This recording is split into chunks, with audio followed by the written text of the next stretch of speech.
जय श्री कृष्ण। 2026 शुरू होने वाला है।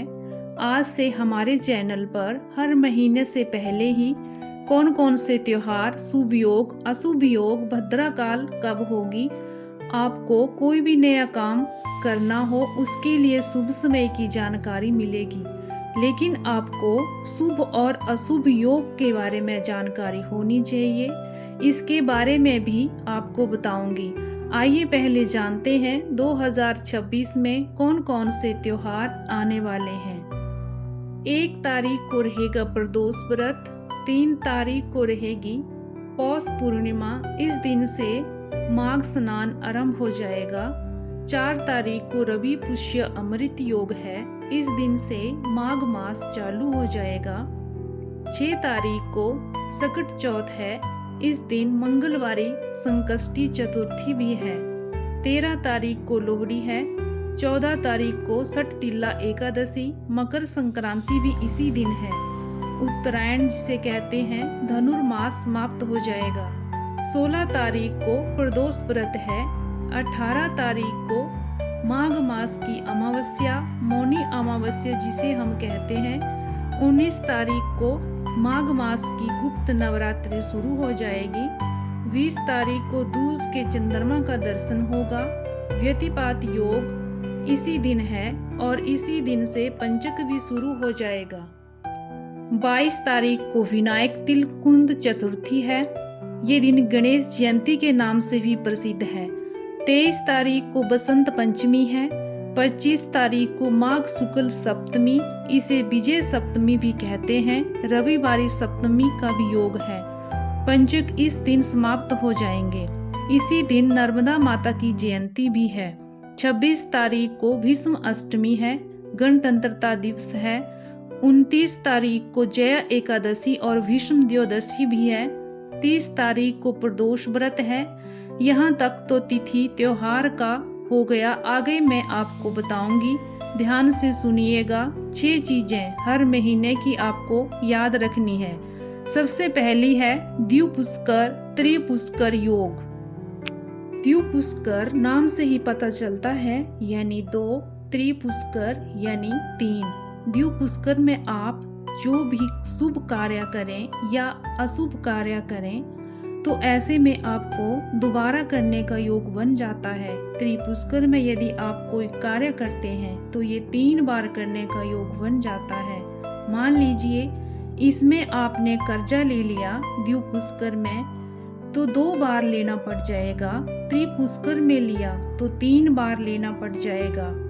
और मान लीजिए इसी योग में आपने धन जमा करवा दिया यानी FD करवा दी तो वह दुगना तिगुना हो जाता है। दूसरी चीज आपको समझना है सर्वार्थ सिद्धि योग। सर्वार्थ सिद्धि योग क्या है? ये बाधाओं को काटता है, दोषों को काटता है। शास्त्र कहते हैं जिस प्रकार इंद्र का वज्र बड़े बड़े पर्वतों को नष्ट कर देता है, उसी प्रकार ये सर्वार्थ सिद्धि योग सब कुछ सिद्ध करने वाला होता है। यदि आपको कोई शुभ मुहूर्त नहीं मिल रहा हो तो सर्वार्थ सिद्धि योग में कोई भी शुभ कार्य कर सकते हैं और वह कार्य निर्विघ्न संपन्न होता है। तीसरी चीज है अमृत सिद्धि योग। मान लीजिए कोई अमृत पी लेता है तो वह लंबे समय तक जीता है अथवा तो वह अमर हो जाता है। अमृत सिद्धि योग में आप जो भी कार्य करेंगे वह लंबे समय तक चलेगा।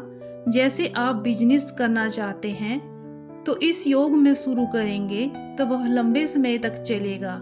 इसमें आप गृह प्रवेश भी कर सकते हैं। तो ये था अमृत सिद्धि योग। चौथी चीज है रिक्त तिथि। रिक्त तिथि क्या होती है? चतुर्थी, नवमी और चतुर्दशी तिथियों को रिक्त नाम से निर्दिष्ट किया गया है। यह शुभ कार्यों के लिए निंदित माना गया है। इसमें कोई भी शुभ कार्य नहीं करना चाहिए। 5वीं चीज है शून्य तिथि।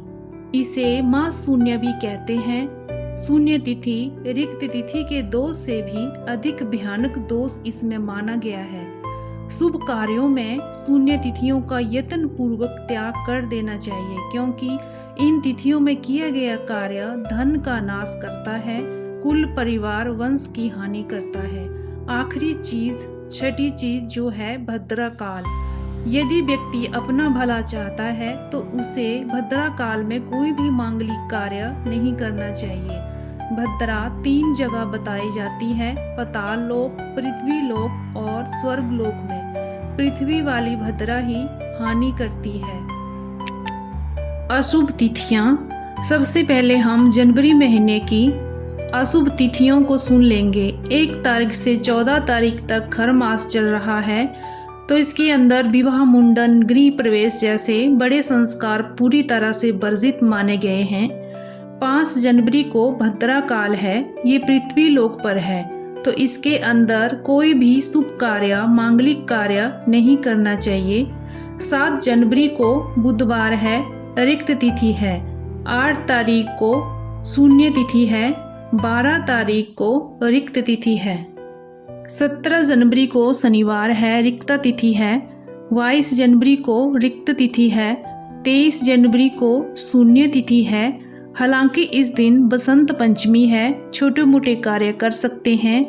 गृह प्रवेश, वाहन, गाड़ी आदि खरीद सकते हैं। बड़े बड़े अनुष्ठान नहीं कर सकते हैं। 27 तारीख को रिक्त तिथि है। 29 तारीख को भद्रा पृथ्वी लोक पर है, समय स्क्रीन पर दिख रहा है। 31 जनवरी को रिक्त तिथि है। अब आते हैं शुभ तिथियों पर। 4 तारीख को त्रिपुष्कर योग है। कई लोग जिनको गाड़ी खरीदना है, जमीन खरीदना है आदि आदि इस योग में खरीद सकते हैं। 4 जनवरी को ही सर्वार्थ सिद्धि योग है। 6 जनवरी को भी सर्वार्थ सिद्धि योग है। 14 जनवरी को अमृत सिद्धि योग है और इस दिन मकर संक्रांति का भी दिन है, तो दान पुण्य खूब करना चाहिए। 18 जनवरी को भी सर्वार्थ सिद्धि योग है। इस दिन मौनी अमावस्या होने के कारण इस दिन की महिमा और भी बढ़ जाती है। 19 जनवरी को सोमवार का दिन है। इस दिन भी सर्वार्थ सिद्धि योग है। 20 जनवरी को द्विपुष्कर योग है। 23 जनवरी को बसंत पंचमी का योग है, अभुज मुहूर्त है। 25 जनवरी को सर्वार्थ सिद्धि योग है। 27 जनवरी को भी सर्वार्थ सिद्धि योग है। 30 जनवरी को शुक्रवार का दिन है। इस दिन भी सर्वार्थ सिद्धि योग है। तो ये थे पूरे महीने के तिथि, त्योहार, शुभ और अशुभ योग के बारे में संपूर्ण जानकारी। आशा करती हूँ आपको पसंद आई होगी। ऐसी वीडियो बनाने में बहुत मेहनत लगती है, तो हमारे चैनल को लाइक, शेयर और सब्सक्राइब ज़रूर करके जाइएगा, ताकि आपको ऐसी ही ज्ञानवर्धक वीडियो देखने को मिलती रहे। मिलते हैं अगले वीडियो में। हरे कृष्ण।